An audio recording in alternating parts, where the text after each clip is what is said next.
Hello everyone and welcome back to our channel. Today we're going to be talking about African bird-eye chilies, which are these ones over here.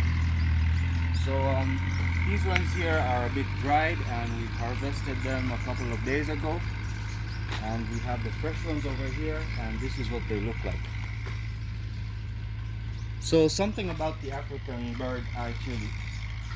The African bird-eye chili is extremely spicy. So it's got a Scoville unit of 175,000 and fact-wise it's 22 times spicier than the spiciest jalapeno. So today we're going to talk about how we grow them from seed and how we take care of them until the final end product. Okay, so just like every other chili, we're going to start about how we initially start the process. So when we talk about the starting process, we talk about seeds, and it's always best to use fresh seeds from recently harvested bird-eye chilies. You can just get them out like this here. I'm gonna take a closer look. So these seeds are ready for planting, and you can just dry them up a little bit because they have a little bit of moisture on them. So all you have to do is open it up, get the seeds, and plant. So if you can see closely, this is where we grew the bird-eye chilies.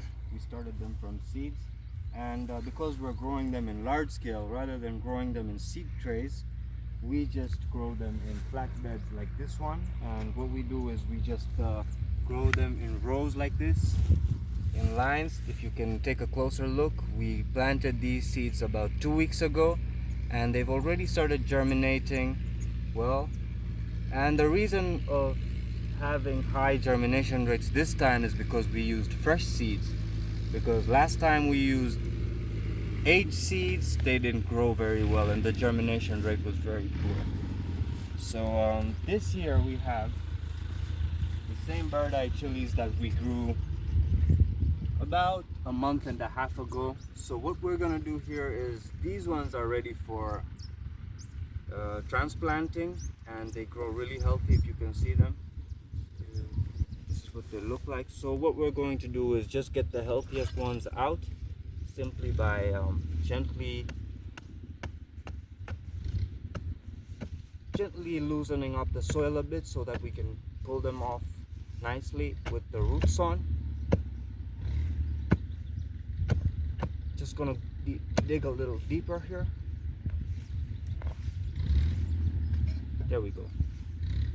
So this is a very nice looking seedling we have here, which is really good to transplant because it's grown much tougher. And what we usually do is just get rid of these bottom branches over here like this, so that the plant focuses more on growing larger.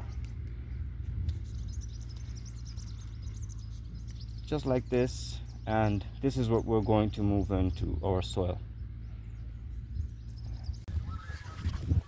So to move those seedlings that we just took from the other side of the field and transplant them into the main location, what we usually do is just dig up a small hole where the drip is and filter out some of our compost. This is really aged. I made this pile last year.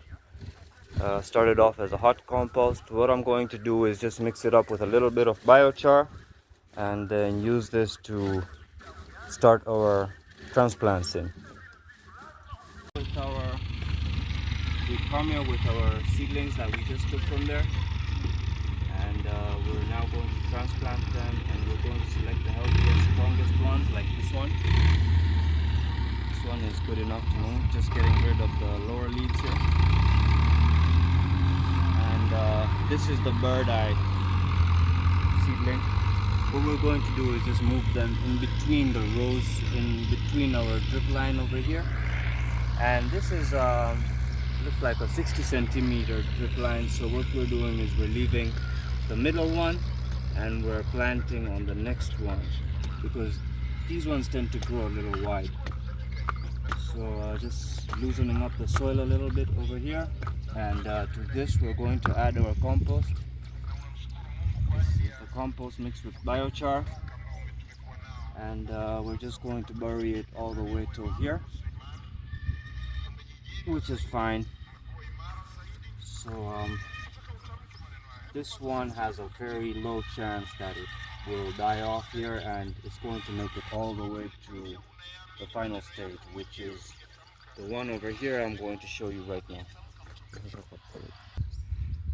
These are the bird eye chilies that we've transplanted for quite a while now, and if you have a closer look,